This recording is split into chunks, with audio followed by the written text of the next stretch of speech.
we're loading pop-ups now. We just got back from Ohio. This is our second trip for the week. If you didn't see that video, here's what it looks like in my channel there.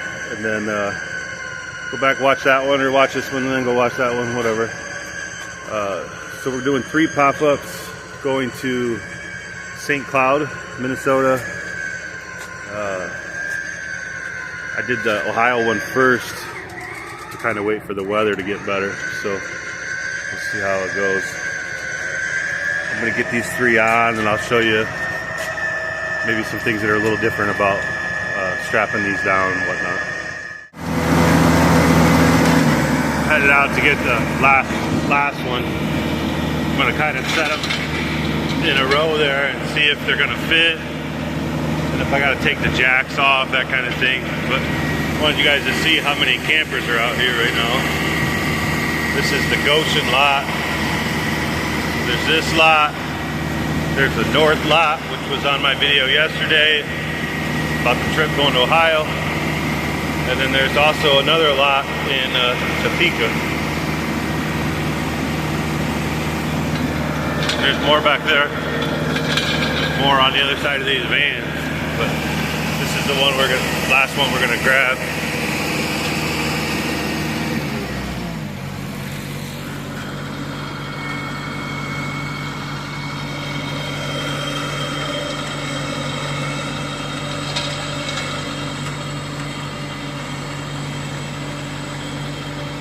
If I don't land this the first time, I'll just edit it out, you know?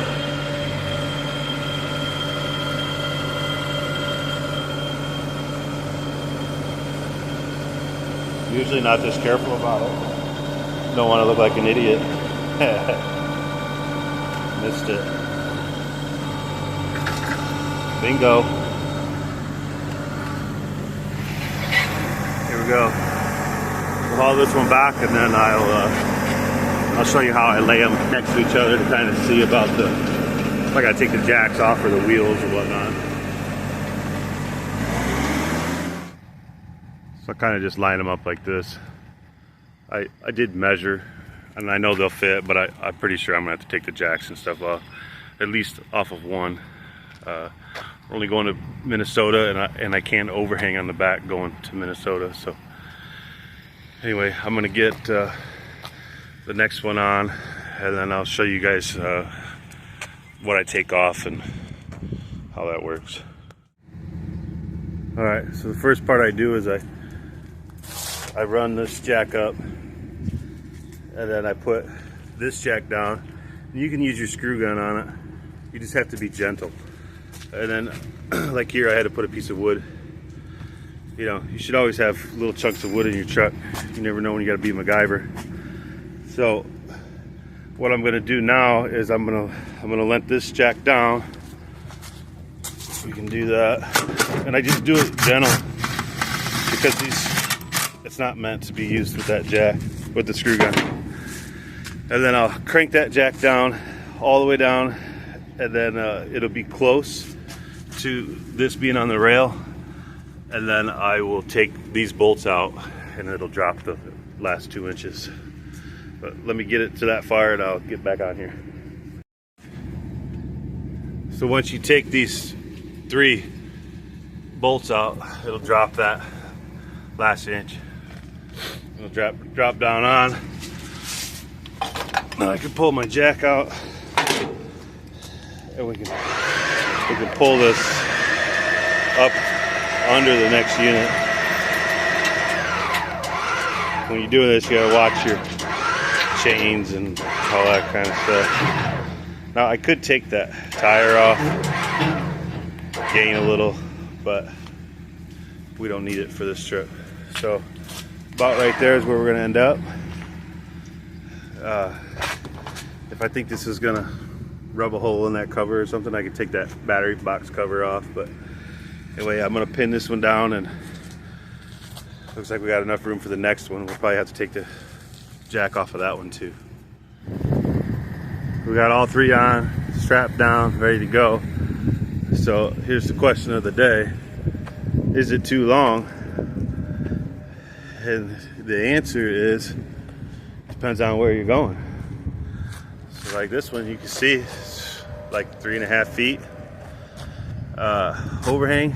So the answer to that is if you're going to Missouri, no, you can't have an overhang. If you're going to Nebraska, you have to have a permit, and even with the permit, I'm not sure on the overhang part yet. That's kind of a new one there. If anybody knows or has info about length or overhang for different states or what have you, let me know in the comments. So I see some people will hang flags on the back, and I have the ability to plug in the last trailer. So I have brake lights, turn lights, all that on the last trailer. If I was just running a flag, I would be limited to probably just running during the day. Couldn't run after dark, that kind of thing. So I think for most states, it's just a common sense thing. Missouri and Nebraska. Missouri for sure you can't. Nebraska, I'm not 100%. So let me know. I'm gonna run home real fast, take a shower, see my kiddo, see the wife, and be on the road tonight. We'll probably end up in Wisconsin tonight. So we're in Janesville, Wisconsin. We've got about 6 more hours to go to delivery. Just parked at a TA. I jumped out real quick and checked my straps, made sure all my lights were still working, all that kind of stuff. And wanted to show you guys I had 4 minutes left on my time. So I got a picture of that up here. And then, yeah, so when I got like by Michigan City and all that, they had like tornado warnings and high winds and rain and all that crap. So I pulled into TA Porter and fueled up the truck, ate some dinner, you know, basically burned an hour sitting there, and by then everything had blown over, so we took back off again. We didn't get real far because this is Wednesday, and if you watched my last video, we were delivering in Ohio this morning. So we delivered this morning, drove back, loaded the 3 pop-ups, went home, ate dinner, jumped in the truck. Now we're in Wisconsin. So tomorrow we'll be in Minnesota, and we'll deliver, hopefully. They're talking about some snowstorms, stuff like that over there. Hopefully the weatherman's wrong. And then I don't know if we'll get backhauls or not.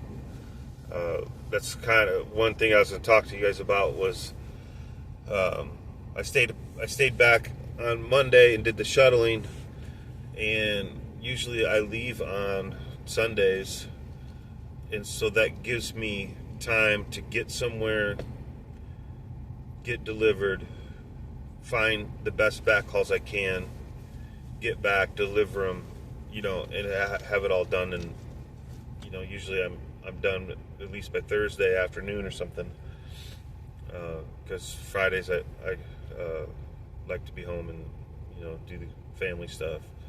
So doing that shuttling and the short run to Ohio and that stuff kind of messed up my backhaul game, you know, a little bit. But I'm doing these 2 runs because they're old on the load board. So we just got a whole bunch of new loads, and then these were like the 2 oldest, you know, which nobody wants to do the 200 miles to Ohio.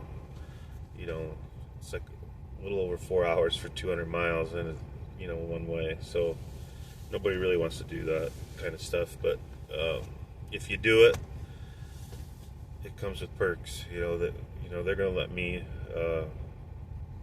you know, decide what I want to do later, and, you know, stuff like that. And, you know, it helps out the company, and they'll help out you. So anyway, we're going to bunker down for the night, and we will hopefully have a good day tomorrow. Hopefully there's no snow, but we'll see. So my little guy packed me a dinner, and I wanted to tell him on here, thank you very much. And he must really love me because he gave me his Cheetos, and he's been saving those for like, I think 2 weeks. So I love you, Bubba. Thank you. All right, we just got into Minnesota, stopped at a rest stop, checked the straps, used the bathroom real quick. It is 1:10, and we got 2 hours to go, so we'll get there about 3:10, and they stop accepting us at 4 o'clock, so gotta go. We're at Camping World in Minnesota, and they're always known for their giant flags. This picture doesn't do it justice, but we're gonna get unloaded here. Try to get out of here as quick as we can. Alright, so I'm all unloaded. I pushed them over there along the side of the parking lot so they're out of the way. It took about 45 minutes from when I pulled in to unload it, and everything picked up. So you gotta have like a system, you know, you gotta do it systematically, have a plan, make every step count. Anyway, I'm gonna go in and get my paperwork and get out of here. So I'm in Madison, Wisconsin at TA, parked for the night, and I didn't pick up any backhauls. I'm in a hurry to get back. I'm gonna get back tomorrow, Friday, like at 1 o'clock, so in the afternoon. And if I would have had to stay in Minneapolis area to get a car, and then I would have had, you know, 10 hours home from there. So I just went ahead and left. So, you know, no backhauls this week. So, you know, staying and doing the shuttling and doing the short trip to Ohio, all that messed up all the backhauls. So, overall, through the whole week, I made like $3,000, you know, doing the 3 different things. Minus fuel, so I think my fuel was around $700. So basically, like the take home is $2,300 somewhere in there. I haven't done the exact math, but it's pretty close to that. That being said, you know, I did a lot more this week. Like, you know, I did the shuttling and I did the short trip and the loading and the unloading, and you know, it was a lot of messing around. And I did that just, you know, to help out, I guess. So I could have just said no and, you know, did my normal leave Sunday night. There was trips like to Colorado. Would have took, you know, 2 days there, 2 days back. I'd have been home Thursday afternoon. Could have done a backhaul and probably would have made a little more money, to be honest. But, you know, it is what it is. Sometimes you do things just to help out, and later on they'll do something to help you, you know. So, not going to record anything else going home. It's just going to be a trip from here to home. So, there was something else I was going to say.